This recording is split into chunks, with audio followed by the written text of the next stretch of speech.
Hello hi जय जगन्नाथ सांग माने आज दिनटी थिला मो पई बहुत स्पेशल सेथि पई सकाल सकाल मो गाधे पाधे पूरा रेडी हो जाइथिली। आज दिनटा मो पई खाली स्पेशल नुहे सबु साधवा नारी को पई आज दिनटी बहुत खास काहेकि ना आज थिला सावित्री व्रत खाली अलता लगेबाटा टिके बाकी रहि जाइथिला तो माँ मते अलता लगे देथिले। एबे मो सजेबा सब कंप्लीट हो जाइथिला तापरे मो छुट्टी चिता पके देथिली।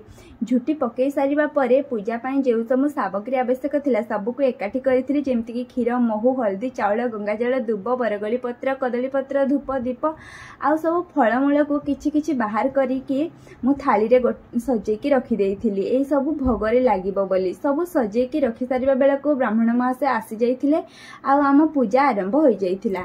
एही पूजा लक्ष्मी नारायण को करा जाइथाय काहेकि ना सेमानकर जोड़ी जेमती सब बेले एक होइकी रहिछि सेमती सबु नारी माने मध्ये चाहंती तांको स्वामींक सह तांको जोड़ी एक होइकी रहू।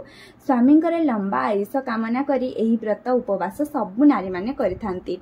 पूजा सरिबा परे जेउ सब नुआ पोषाक मु चढ़ई थिली सेटा को स्वामी को पिंधिबा पई देइथिली। से पिंधिकी रेडी होकी पळे आस्थिले तापरे तांको गड़ को मु पानी आ क्षीर रे धोई देइथिली। तापरे आरती करी सिंदूर चंदन फल लगेई देइथिली आ 108 टी पूजा देव को साथर छुई देइथिली।